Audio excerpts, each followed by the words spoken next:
পটলটাকে এরকম লম্বা লম্বা কেটে নিয়েছি। আর এদিকে হচ্ছে সর্ষে নিয়েছি, পোস্ত নিয়েছি, নুন আর লঙ্কা। এটাকে মিক্সি জারে বেটে নিয়ে আসবো।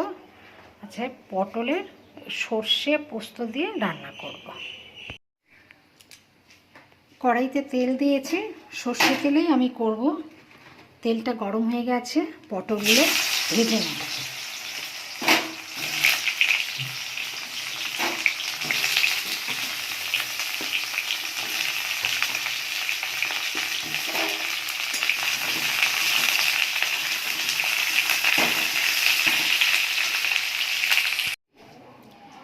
তেল গরম হয়ে গেছে, কালো জিরে দিয়ে দিচ্ছি,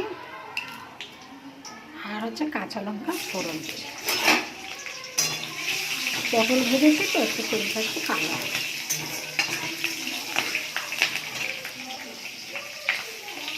আর টমেটোটা দিয়ে দিচ্ছি।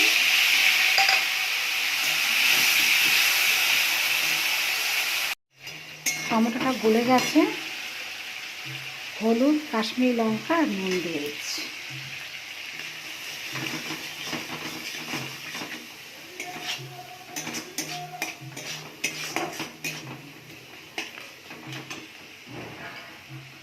পোস্ত আর সর্ষে বেটে রেখেছিলাম, এটা দিয়ে দিলাম।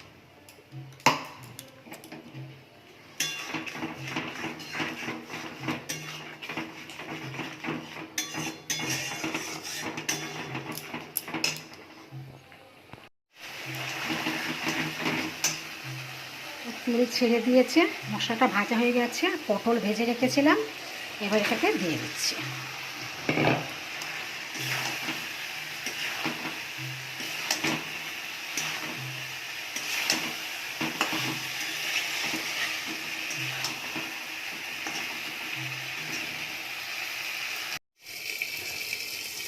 পটলের তরকারি রেডি।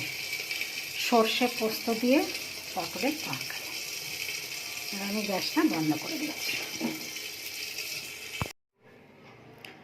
পটলের তরকারি হয়ে গেছে, সর্ষে পোস্ত দিয়ে পটলের তরকারি। মাখা মাখা করেছি, খেতেও খুব সুন্দর লাগে, ভাত দিয়েও ভালো লাগবে, রুটি পরোটা যে কোনো দিয়ে খেলে ভালো লাগবে।